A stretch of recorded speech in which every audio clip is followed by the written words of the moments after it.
Salut les amis, c'est Phyto, Exotico, pour la chaîne ALFF, donc Aventure et Liberté dans la faune et la flore. Et aujourd'hui on va vous parler de Canis lupus, plus connu sous le nom de loup.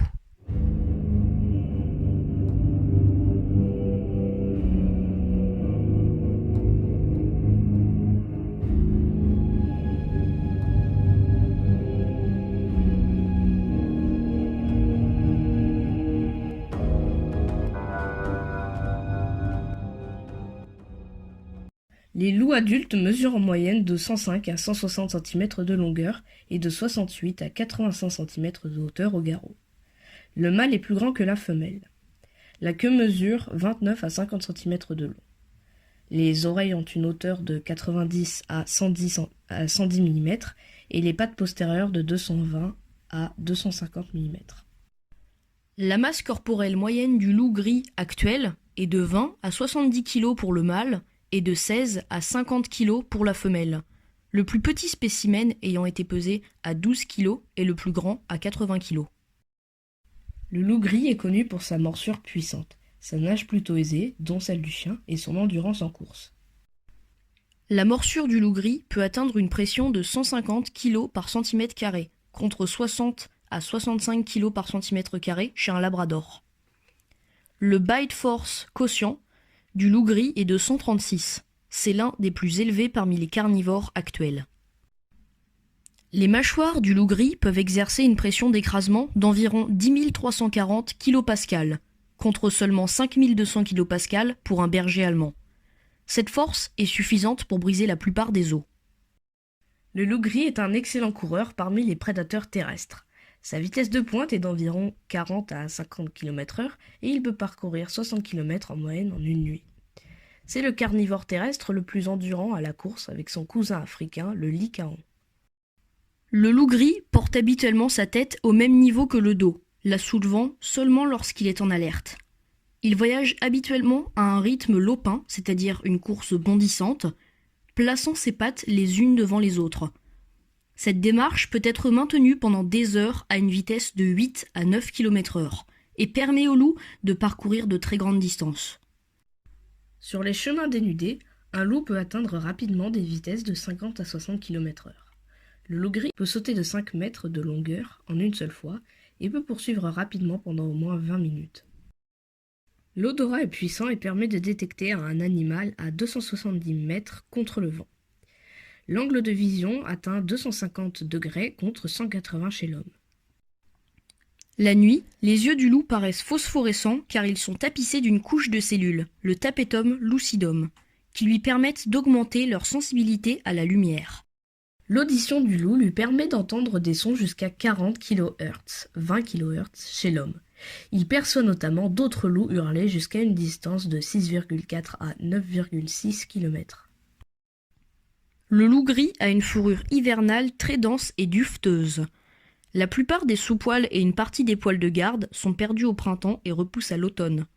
Les poils les plus longs se trouvent sur le dos, en particulier sur les quartiers avant et le cou. Les poils sont particulièrement longs sur les épaules et forment presque une crête sur la partie supérieure du cou. Les oreilles sont couvertes de poils courts qui dépassent fortement de la fourrure.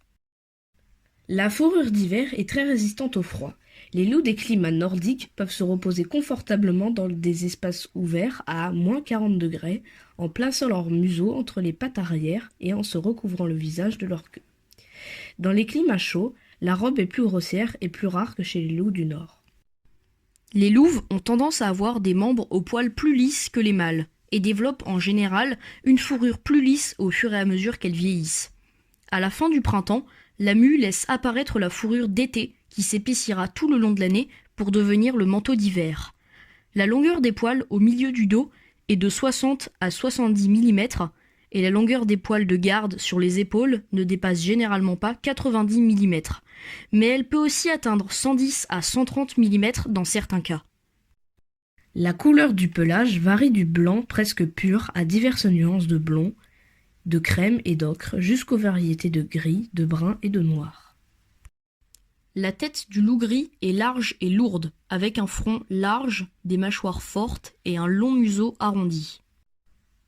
Le crâne mesure en moyenne de 230 à 280 mm de long et de 130 à 150 mm de large. Les dents sont lourdes et grandes, mieux adaptées au broyage des os que celles des autres canidés existants, mais pas aussi spécialisées que celles des hyènes. Ces molaires ont une surface de mastication plate, mais pas autant que le coyote, dont le régime alimentaire contient plus de matière végétale. La denture adulte est de 42 dents. Les jeunes ont 32 dents de lait, la denture définitive apparaît à 7 mois. Les crocs des loups peuvent mesurer jusqu'à 6 à 7 cm, dont 2 cm enchâssés dans la gencive. Le loup gris est un animal social dont l'unité sociale de base est constituée d'un couple reproducteur accompagné de sa progéniture adulte. La meute moyenne se compose d'une famille de 5 à 11 animaux, 1 à 2 adultes, 3 à 6 juvéniles et 1 à 3 yearlings, voire parfois 2 ou 3 familles de ce genre, avec des meutes exceptionnellement grandes comprenant jusqu'à 42 loups connus. Dans les conditions idéales, le couple reproducteur élève des louveteaux chaque année et cette progéniture reste généralement dans la meute pendant 10 à 54 mois avant de se disperser. Les facteurs déclencheurs de la dispersion sont notamment le début de la maturité sexuelle et la concurrence au sein de la meute pour la nourriture. Une nouvelle meute est habituellement fondée par un mâle et une femelle non apparentés, qui se dispersent et voyagent ensemble à la recherche d'une région sans autre meute hostile. Les meutes de loups adoptent rarement d'autres semblables parmi les leurs et les tuent le plus souvent. Dans les rares cas où d'autres loups sont adoptés, l'adopté est presque toujours un animal immature, peu susceptible de rivaliser avec le couple reproducteur, pour les droits de reproduction. Dans certains cas, un loup solitaire est adopté dans une meute pour remplacer un reproducteur mort. Pendant les périodes d'abondance, différentes meutes de loups peuvent s'unir temporairement. Les loups sont des animaux très territoriaux qui établissent souvent des territoires beaucoup plus grands qu'ils n'en ont besoin pour survivre, afin de s'assurer un approvisionnement régulier de proies. La taille du territoire dépend en grande partie de la quantité de proies disponibles et de l'âge des louveteaux de la meute, et il a tendance à augmenter en taille dans les zones où la population de proies est faible ou lorsque les louveteaux atteignent l'âge de 6 mois et ont donc les mêmes besoins nutritionnels que les adultes.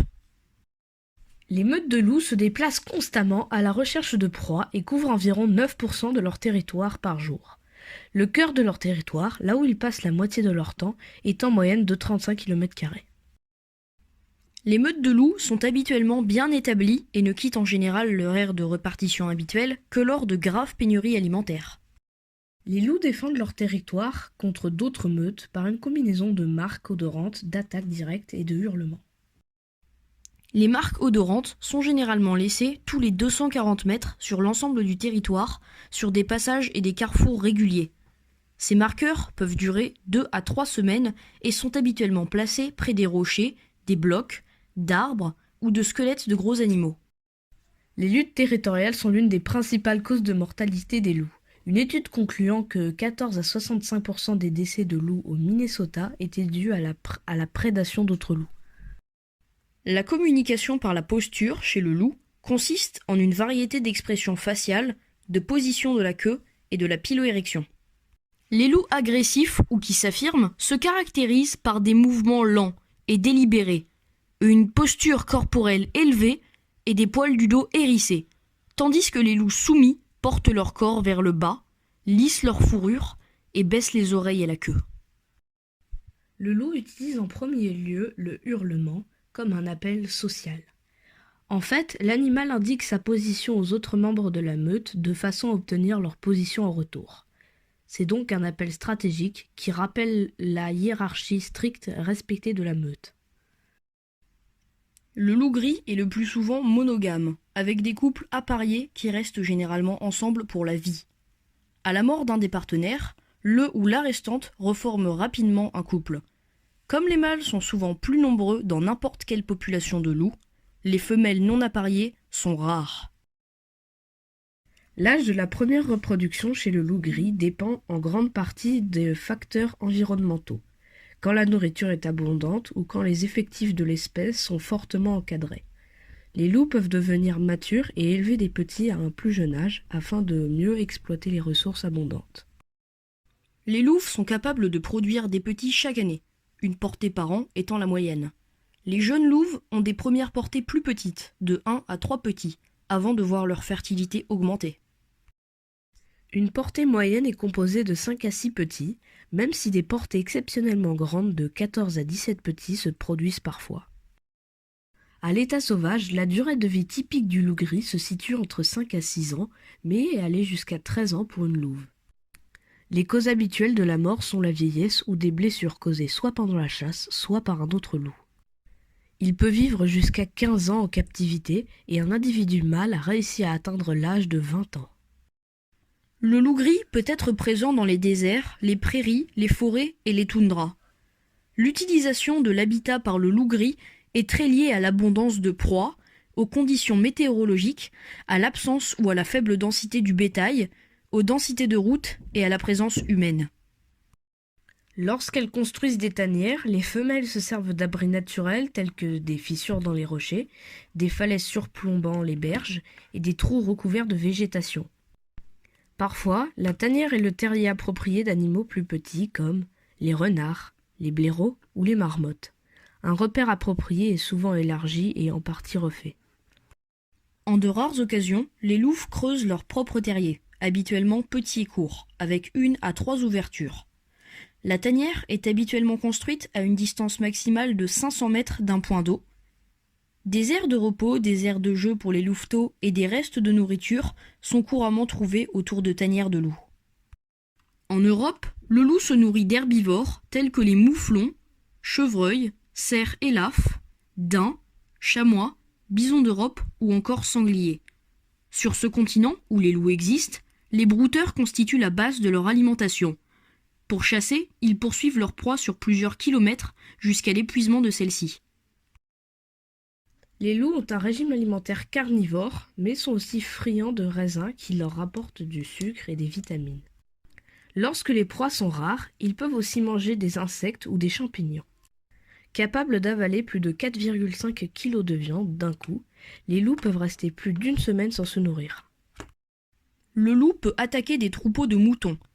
Si le reste du troupeau ne fuit pas, le loup va continuer à chasser ce qu'on appelle le surplus killing. Un loup peut alors tuer plusieurs bêtes sans les manger. En général, le loup gris domine les autres espèces de canidés dans les régions où elles sont toutes les deux présentes. En Amérique du Nord, les incidents où des loups gris tuent des coyotes sont fréquents, particulièrement en hiver, lorsque les coyotes se nourrissent de loups tués. Les loups peuvent attaquer les sites de tanière des coyotes en creusant et en tuant les petits, bien qu'ils les mangent rarement. Il n'existe aucune trace de coyotes tuant les loups, même si les coyotes peuvent poursuivre les loups s'ils sont plus nombreux qu'eux. Les ours bruns dominent généralement les meutes de loups dans les conflits au sujet des carcasses, tandis que les meutes de loups prévalent surtout contre les ours lorsqu'il s'agit de défendre leur tanière. Les loups mangent les ours bruns qu'ils tuent, tandis que les ours bruns semblent ne manger que des jeunes loups. À part les humains, le tigre et l'aigle royal semblent être les seuls prédateurs sérieux des loups. Les cas avérés de tigres tuant des loups sont rares et les attaques semblent être de nature compétitive plutôt que prédatrice. De son côté, l'aigle royal observe et attaque régulièrement les louveteaux à leur naissance, réduisant ainsi les portées des louves. Et voilà, cette vidéo est déjà terminée. N'oubliez pas, si vous avez la moindre question, en description de notre chaîne, vous pouvez trouver notre adresse mail et les commentaires sont là pour ça. Et si cette vidéo vous a plu, n'hésitez pas à liker, à vous abonner et à nous suivre sur les prochaines vidéos. À bientôt. À bientôt.